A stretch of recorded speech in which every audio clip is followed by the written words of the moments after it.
Hello guys, এই দেখো magic ball. এটা বল নয়, গোলাপ ফুল আর মাছ। দেখো দুটো কাঁচের শিশি নিয়ে নিয়েছি, সেই ছোট্টবেলাকার কথা মনে পড়ে যায়। তো তোমাদেরও নিশ্চয়ই মনে পড়ছে দেখে। এই যা পড়ে গেল। এই দেখো এবারে জল দিয়ে দেবো।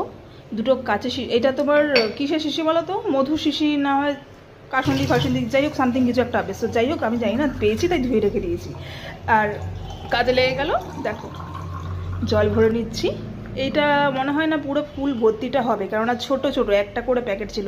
একটা মাছ আছে, একটা গোলাপ ফুল আছে। সো চলো আমি পরের দিন ফিরে আসছি। দেখো পরের দিন কি অবস্থা।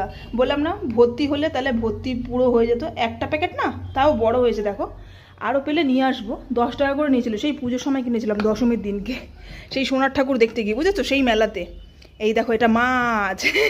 ভীষণ আনন্দ লাগে এগুলো দেখে। আর সাবধান, কোনো বাচ্চাদের সামনে এই সমস্ত জিনিস একদম রাখার চেষ্টা করবে না, কারণ এটা কিন্তু একটা বিষাক্ত জিনিস, ঠিক আছে?